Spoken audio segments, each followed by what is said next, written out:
જે ફાયરિંગ કરનાર છે એ રિટાયર્ડ ડીવાયએસપી અશોકસિંહ ચૌહાણ છે. જે જગ્યા છે એનો અશોકસિંહ ચૌહાણ જોડે કબજો છે અને એમને આ જગ્યા જે છે એ હિતેશભાઈ ભારભીડિયાને સમજૂતી કરાર કરીને ભાડા ઉપર આપેલી. આ જગ્યા ઉપર કાચા બાંધકામવાળા સ્ટોલ બનાવેલા. અમદાવાદ મ્યુનિસિપલ કોર્પોરેશને આ જે સ્ટોલ છે એ પરમિશન વગર બનાવેલા હોય એમને સ્ટોલ દૂર કરવા માટે નોટિસ આપેલી. અશોકસિંહ ચૌહાણ છે એમને કીધેલું કે ભાઈ તમારી પાસે કોઈ વેલિડ ડોક્યુમેન્ટ હોય આ જગ્યાના, તમારી પાસે જે કંઈ આધાર પુરાવા હોય એ તમે આપો તો કોર્પોરેશનમાં આપણને આ સ્ટોલની બાંધકામની મંજૂરી મળે. આ જે આરોપી છે એમની જોડે આવા કોઈ આધાર પુરાવા હતા નહીં એમ ગઈકાલે બંને પક્ષો ત્યાં ભેગા થયેલા અને એ દરમિયાનમાં જે રિટાયર્ડ ડીવાયએસપી અશોકસિંહ ચૌહાણ છે એમણે એમની લાઇસન્સવાળી પિસ્તલમાંથી ફરિયાદી અમિત પટેલ અને હિતેશ ભારભીડિયા અને અન્ય બીજાઓને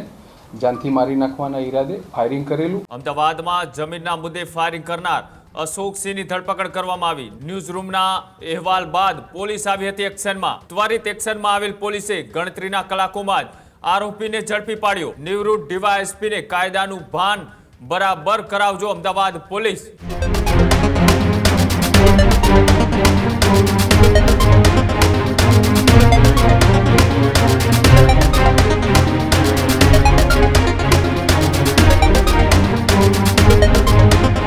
અમદાવાદના જોધપુર વિસ્તારની આસપાસ જે ઘટનાક્રમ થયો હતો, નિવૃત્ત ડીવાયએસપી દ્વારા જે 5 રાઉન્ડ ફાયરિંગ કરવામાં આવ્યા હતા અને ત્યારબાદ જમીન વિવાદમાં ભડાકા કરનાર નિવૃત્ત ડીવાયએસપીની ધરપકડ કરવામાં આવી.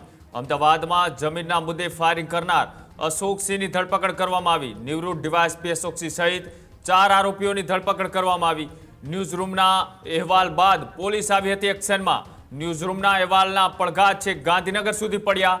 ત્વરિત એક્શનમાં આવેલ પોલીસે ગણતરીના કલાકોમાં જ આરોપીને ઝડપી પાડ્યો.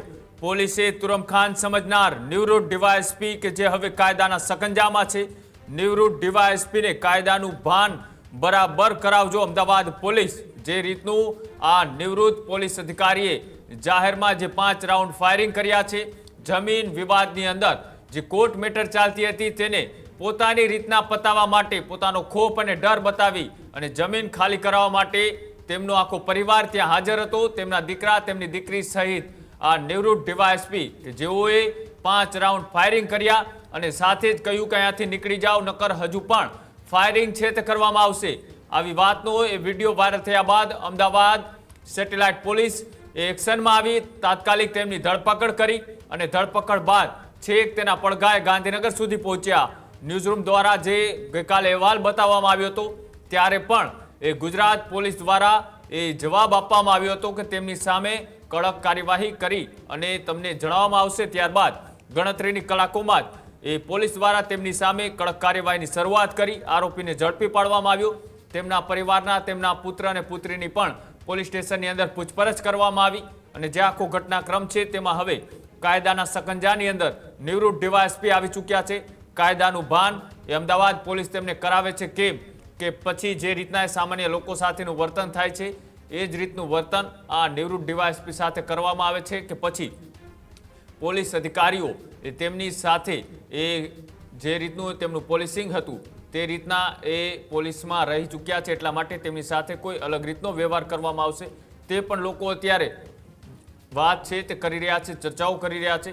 તેની વચ્ચે જે પોલીસ વાત કરતી હોય છે કે આવારા કે ટપોરી વેળા કર્યા તો પગ ધ્રુજશે, તેમનો વરઘોડો પણ નીકળતો હોય છે.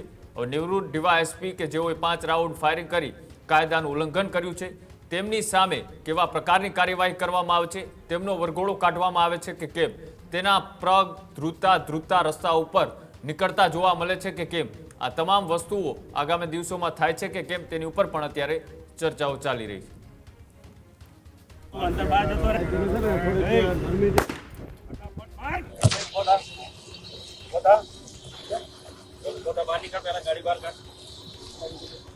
गाड़ी बाहर कर सर वो दे यार तो बरोबर बात कर वो दे यार गाड़ी ले ले बाहर फटाफट बाहर काट मुन्ना तने कहूं છું है ना તારે બેવાનું છે હારે તું ફટાફટ બહાર નીકળી જા. હે મારી પરમિશન સિવાય તું ગુસ્સો કઈ રીતે?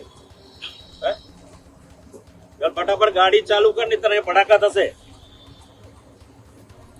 તને કહું છું ભાઈ, હે એ ભાઈ જેને હું મારી જગ્યા છે તું અંદર બહાર જતો રે. ફટાફટ બાર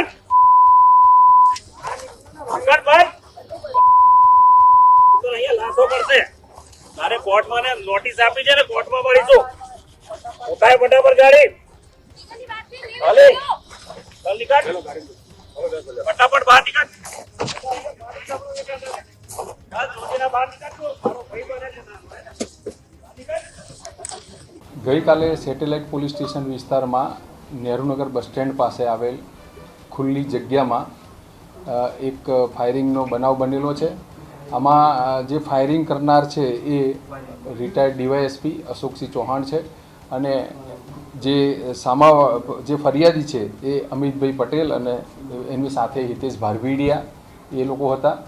આમાં જે જગ્યા છે એનો અશોકસિંહ ચૌહાણ જોડે કબજો છે અને એમને આ જગ્યા જે છે એ હિતેશભાઈ ભારવીડિયાને સમજૂતી કરાર કરીને ભાડા ઉપર આપેલી અને આ હિતેશભાઈ અને અન્ય બીજા બધા ભેગા મળીને આ જગ્યા ઉપર કાચા બાંધકામવાળા સ્ટોલ બનાવેલા અને એને નહેરુનગર પથારા બજાર નામ આપેલું અને આ સ્ટોલ છે એ બીજી વ્યક્તિઓને ભાડે આપતા હતા.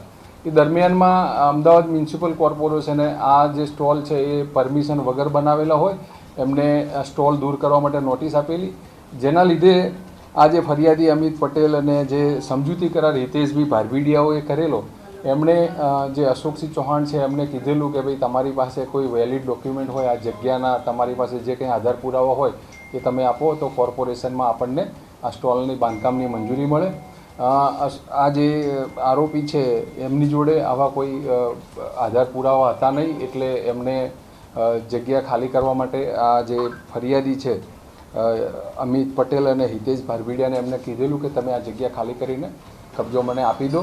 એટલે આ લોકો એવું જે ફરિયાદી પક્ષ છે એમની એવી માંગણી હતી કે અમે આ જગ્યા તમને સમજૂતી કરાર કરીને ડિપોઝિટ આપીને જે લીધેલી છે એ ડિપોઝિટ અમારી પરત કરો અને અમારા જે સ્ટોલનો જે ખર્ચો થયો છે એ ખર્ચો તમે અમને આપો તો અમે આ જગ્યા ખાલી કરી એમ ગઈકાલે બંને પક્ષો ત્યાં ભેગા થયેલા અને એ દરમિયાનમાં જે રિટાયર્ડ ડીવાયએસપી અશોકસિંહ ચૌહાણ છે એમણે એમની લાઇસન્સવાળી પિસ્તલમાંથી ફરિયાદી અમિત પટેલ અને હિતેશ ભારવીડિયા અને અન્ય બીજાઓને જાનથી મારી નાખવાના ઈરાદે ફાયરિંગ કરેલું.